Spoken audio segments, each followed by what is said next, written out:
एक ओह था जो कि तमाम हुआ। कुल्लू चुरान के आने वाले एपिसोड के अंदर आपको उस्मान बे की वफ़ात का सीन दिखाया जाएगा। यानी वो कैरेक्टर जिसको हम 7 साल से स्क्रीन के ऊपर देखते हुए आ रहे थे, आखिरकार उस कैरेक्टर को एंड कर दिया जाएगा कुल्लू चुरान के आने वाले एपिसोड के अंदर। जैसे कि इसके आने वाले एपिसोड का फर्स्ट ट्रेलर आ चुका है और ट्रेलर आने के साथ-साथ इसकी डेट भी कन्फर्म हो चुकी है कि इसके आने वाला जो एपिसोड है किस डेट को नशर किया जाएगा।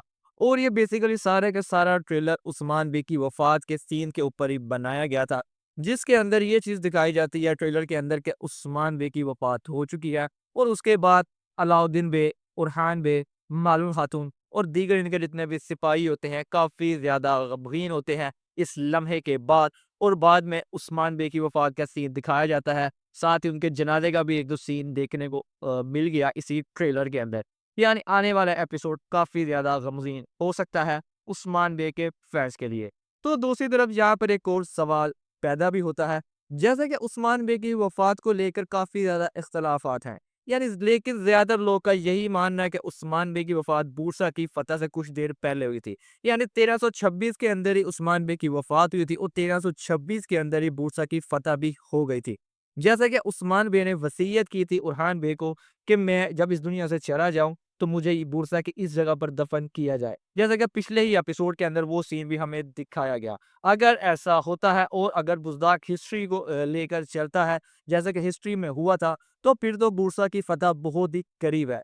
क्या इसी वजह से इतनी ज़्यादा चेंजिंग की गई है इस के स्क्रिप्ट के अंदर और इसी वजह से इसका जो एपिसोड था वो 2 हफ़्ते नशर नहीं किया गया। यानी इसकी जो डेट सामने आई है आने वाले एपिसोड की वो 14 जनवरी है। यानी इस हफ़्ते तो आपको एपिसोड देखने को नहीं मिला, तो अगले हफ्ते भी आपको इसका एपिसोड देखने को नहीं मिलने वाला। इससे नेक्स्ट वीक आपको इसका एपिसोड 14 जनवरी को देखने को मिलेगा। और अगर इतनी ज़्यादा स्क्रिप्ट के अंदर चेंजिंग की गई है, लगता तो यही है कि हमें बूरसा की फ़तह भी दिखाई जाए। जो स्टोरी शुरू की गई थी उसको जल्दी से क्लोज़ किया जाए और फिर बूरसा की तरफ दोबारा स्टोरी को लाया जाए और बूरसा फ़तह होता हुआ दिखाई दे।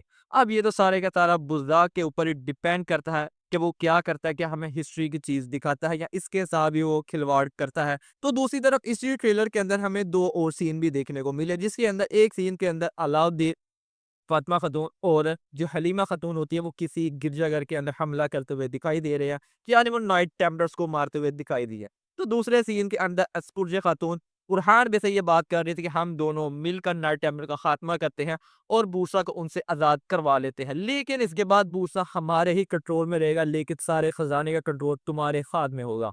लेकिन जैसा कि बुरहान बे ने साफ-साफ मना कर दिया कि मैं पूरा का पूरा बूसा खुद ही लूँगा, उसको मैं ही फ़तह करूँगा। अब देखना ये है कि इसके आने वाले एपिसोड के अंदर और क्या ट्विस्ट देखने को मिलते हैं। ख़ास तौर पर जैसे कि अभी 2 हफ़्ते पड़े हुए हैं इसके एपिसोड आने में, तो कम से कम 2 ट्रेलर्स अब इसके लाज़मी अभी और आएँगे। और हो सकता है कि उन दोनों ट्रेलर के अंदर कुछ चीज़ें हमें दिखाई जाएँ जिससे अंदाज़ा लग जाए कि आने वाले एपिसोड के अंदर और क्या कुछ हो सकता है और क्या वाक़ई स्टोरी को चेंज किया गया है या सिर्फ़ महज़ ये बातें ही थी। आज की वीडियो में बस यही था। मिलते हैं आपसे नेक्स्ट वीडियो में।